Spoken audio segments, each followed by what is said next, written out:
Halo, salam jumpa lagi dalam mata kuliah etika.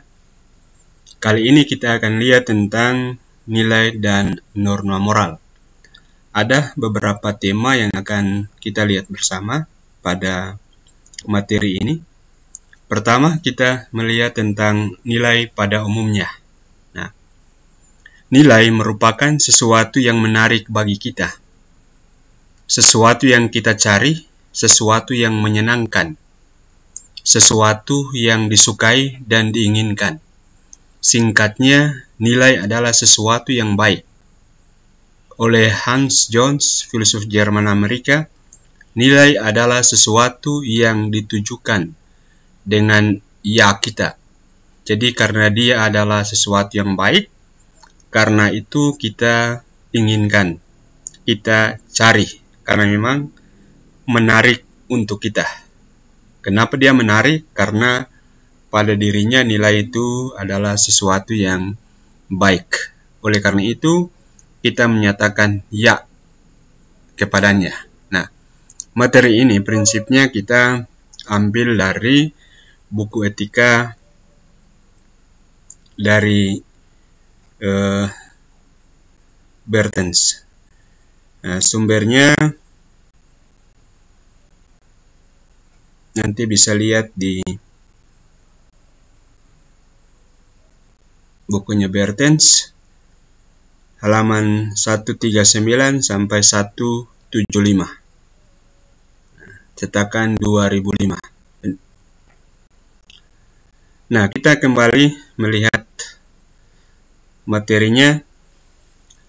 Salah satu cara yang sering digunakan untuk menjelaskan apa itu nilai adalah memperbandingkannya dengan fakta.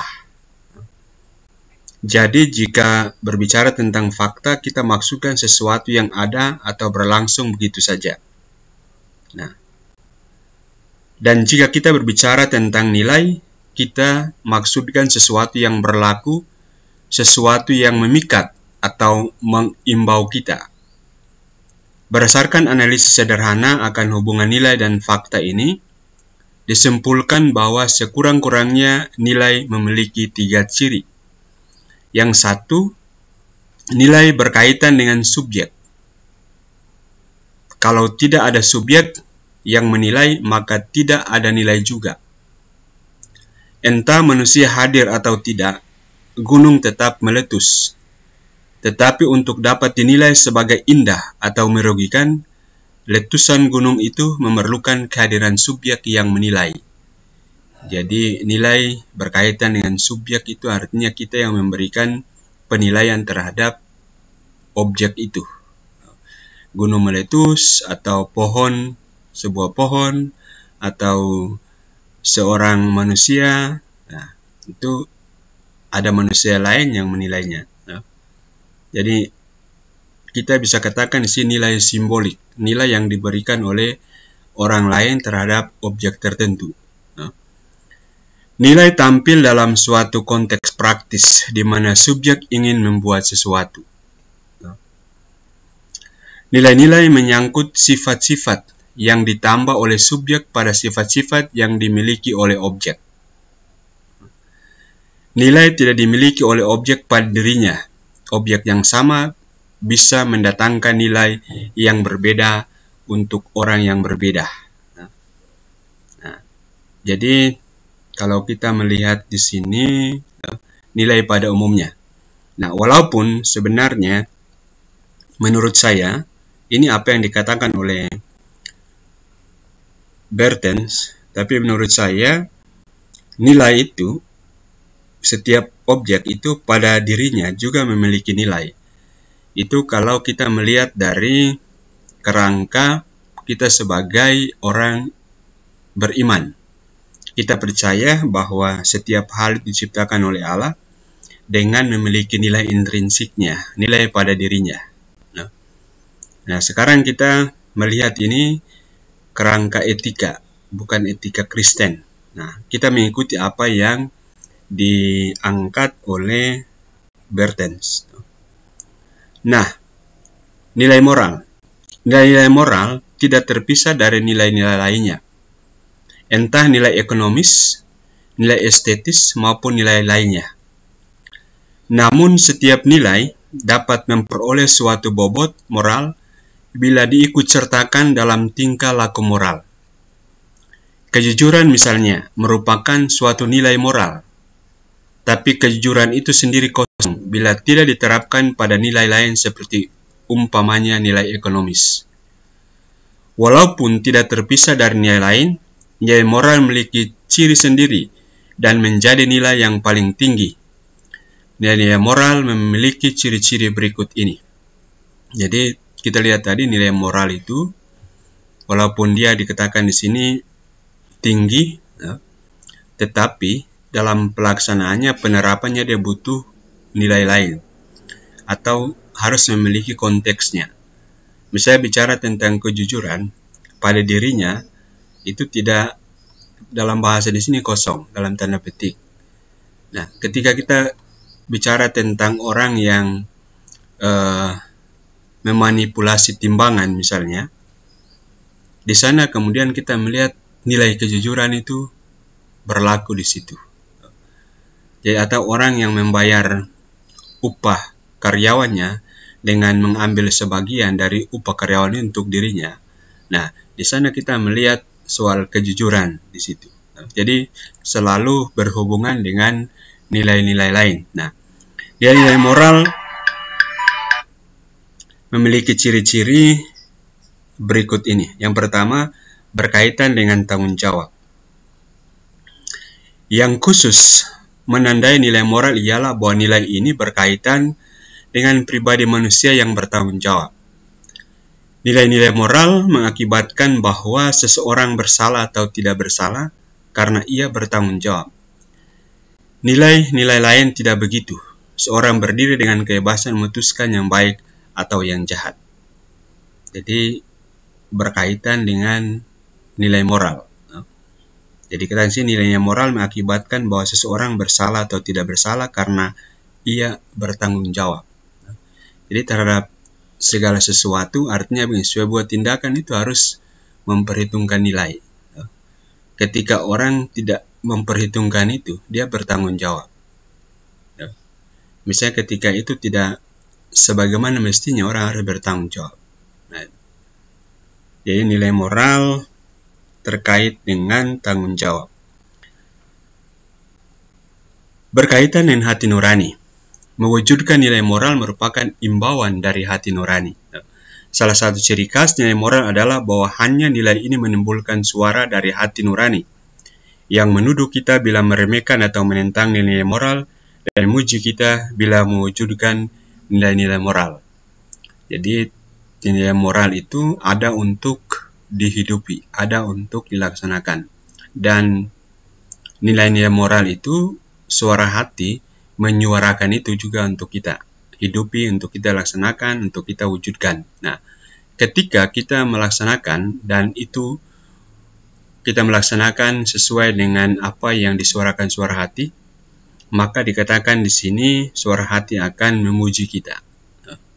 Sebaliknya, kalau kita tidak menghidupi sesuai dengan suara hati itu yang menyuarakan tentang nilai-nilai moral yang harus dihidupi, maka subjek itu sendiri akan terganggu karena suara hatinya pasti akan menuduhnya, mengganggunya. Lalu selanjutnya ciri adalah mewajibkan. Nilai-nilai moral mewajibkan kita secara absolut dan tidak bisa ditawar-tawar. Nilai ini yang oleh Immanuel Kant menyebutnya sebagai imperatif kategoris. Ia membedakannya dengan imperatif hipotesis. Yang terakhir berkaitan dengan perintah bersyarat, sementara yang pertama perintah tak bersyarat. Dengan ini mau mengatakan bahwa nilai moral mewajibkan kita begitu saja, tanpa syarat. Nilai ini mewajibkan tanpa syarat karena ia berlaku bagi manusia sebagai manusia, menyangkut pribadi manusia sebagai keseluruhan, sebagai totalitas. Nah, kenapa? Karena nilai itu pada dirinya baik. Dan sebagai baik yang mewajibkan kita untuk melakukannya, karena dengan melakukannya, kita menjadikan diri kita sebagai orang yang sungguh-sungguh seorang manusia, yang juga sementara menciptakan diri kita untuk menjadi seorang manusia yang lebih baik dari hari ke hari. Jadi, kenapa nilai moral itu mewajibkan kita? Karena ini menyangkut kepribadian kita, ini menyangkut hidup kita sebagai manusia. Dan hidup kita sebagai manusia bukan hanya parsial bagian tertentu, tapi ini menyangkut keseluruhan totalitas kita. Lalu selanjutnya, nilai moral bersifat formal.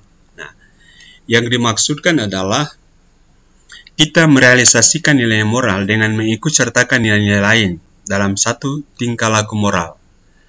Nah, nilai moral tidak memiliki isi tersendiri, atau dalam bahasa di atas kita katakan dia kosong kalau tidak ada hubungan dengan nilai lain.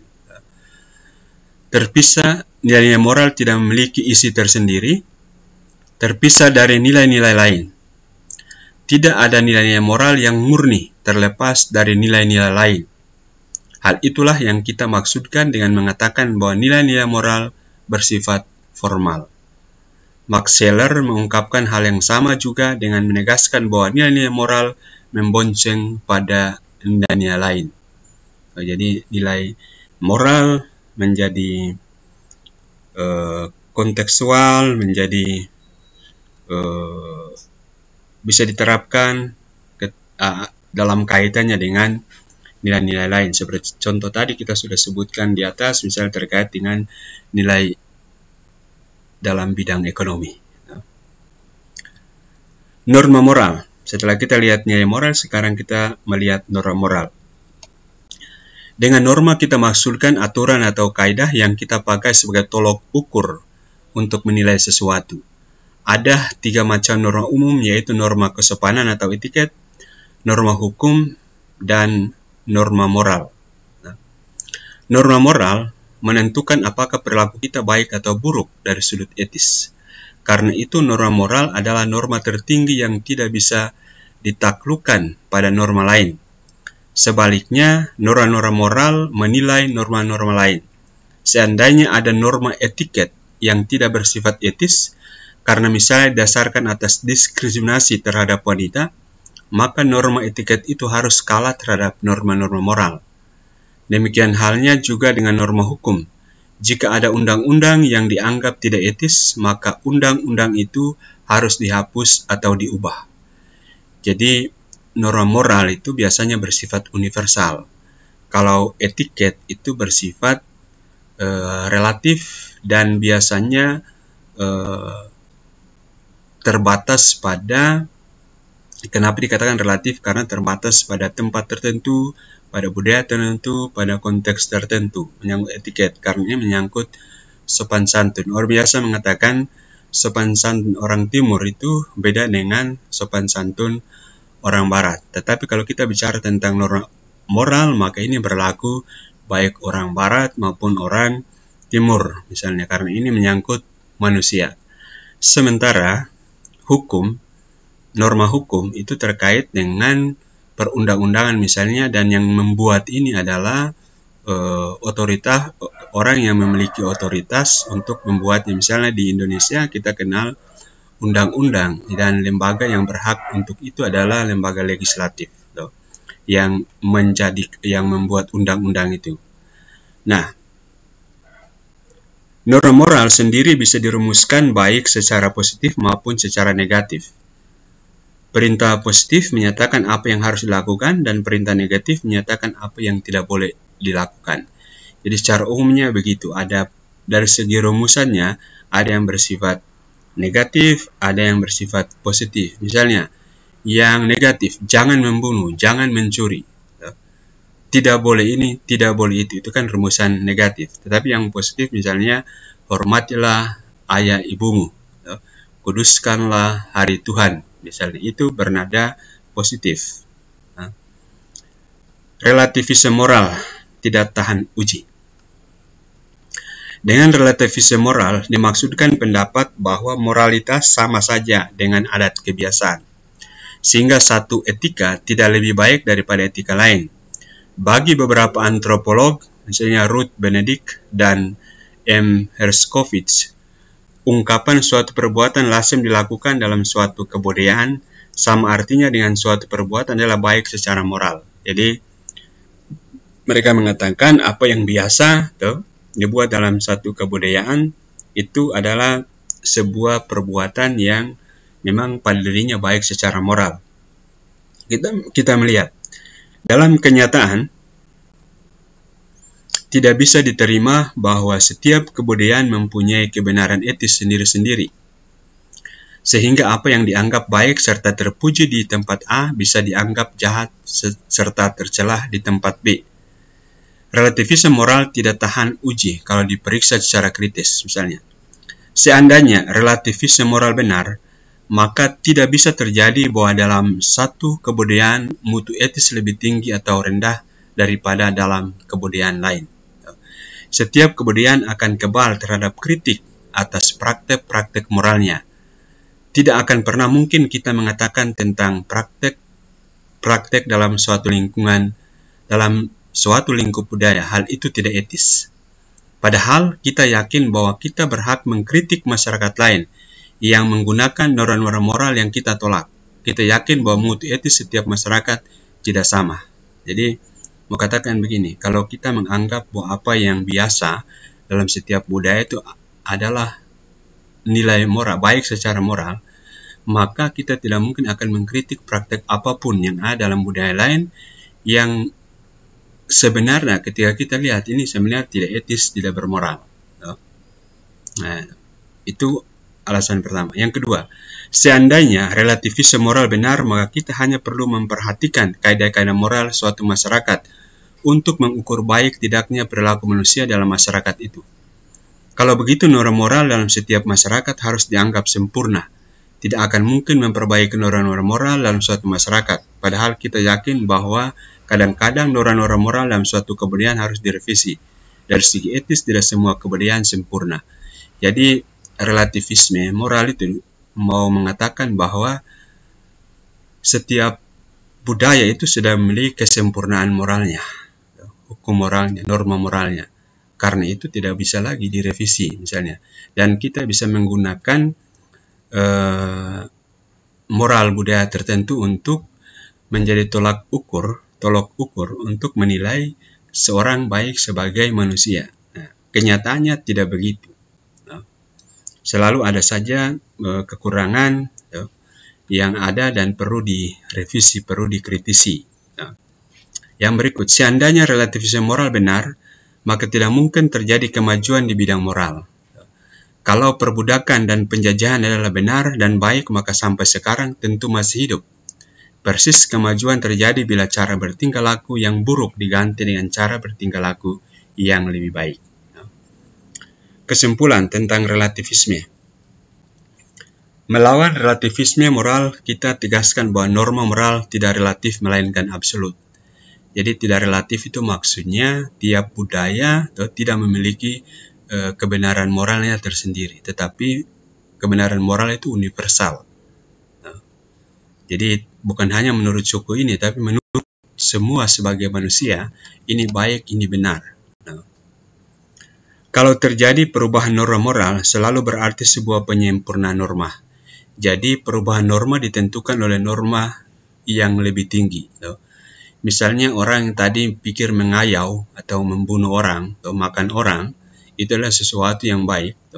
Tetapi misalnya ketika berjumpa dengan kekristenan, Yesus mengajarkan tentang kalau orang tampar pipi yang satu, kasih pipi yang lain, atau tentang cintailah musuhmu dan lain sebagainya. Nah, norma macam mengayau itu bisa berubah karena bertemu dengan nilai yang lebih tinggi. Perlu membedakan norma moral dasar dan norma moral konkret. Yang relatif adalah norma moral konkret, dan karena itu dia bisa selalu berubah menuju kesempurnaan, tidak sebaliknya. Jadi yang norma-norma moral yang bersifat relatif itu menyangkut hal-hal yang konkret. Kadang-kadang menyangkut hal-hal yang konkret itu orang berbeda. Tetapi menyangkut prinsip, hal-hal yang menyangkut moral dasar itu sama dari tempat ke tempat lain. Misalnya, hormatilah ayah dan ibumu. Misalnya, ini kan norma moral. Hormatilah ayah dan ibumu. Nah, dalam budaya tertentu misalnya, dengan kepercayaan yang mereka miliki, mereka membunuh orang tua mereka saat mereka masih sehat.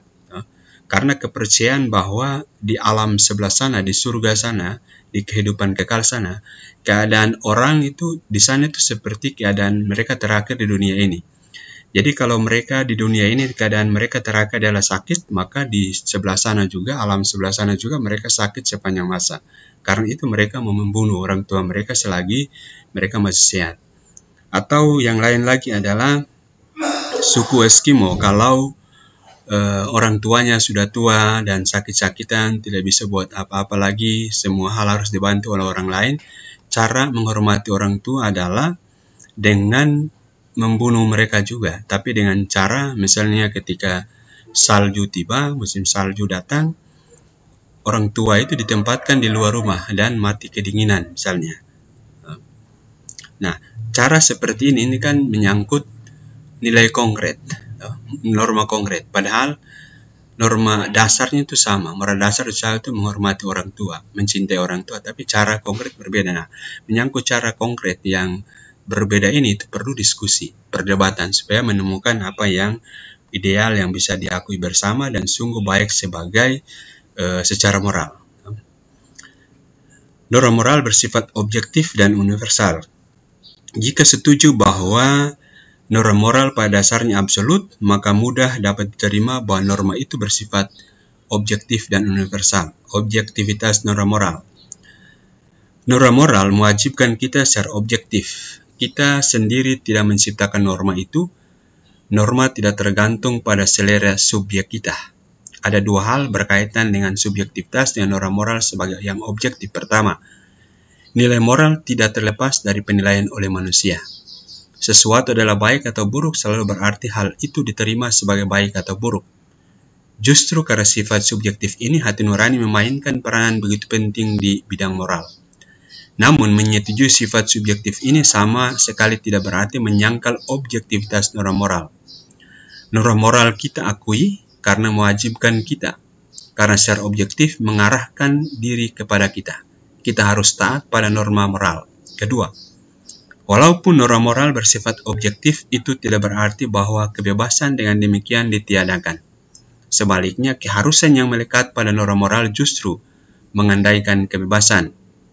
Objektivitas norma tidak boleh dimengerti sebagai paksaan yang menyingkirkan kebebasan kita. Nah, di sini yang orang sebut dengan otonomi moral. Universalitas norma moral. Kalau norma moral bersifat absolut, maka tidak boleh tidak norma itu harus juga universal. Artinya, harus berlaku selalu dan di mana-mana. Mustahilah norma moral yang berlaku di suatu tempat, tapi tidak berlaku di tempat lain. Dalam pemahaman ini, tidak berlaku prinsip lain ladang, lain belalang. Norma moral mengikat semua orang. Jadi kalau kita berbicara tentang norma moral, itu berlaku universal. Di mana-mana sama. Di Papua, di Jawa, di Maluku, di NTT, dimanapun itu sama. Namanya norma moral. Menguji norma moral. Tes yang paling penting adalah menguji benar tidaknya norma moral dengan cara generalisasi norma. Norma moral adalah benar jika bisa digeneralisasikan dan tidak benar jika tidak bisa digeneralisasikan. Mengeneralisasikan norma berarti memperlihatkan bahwa norma itu berlaku untuk semua orang.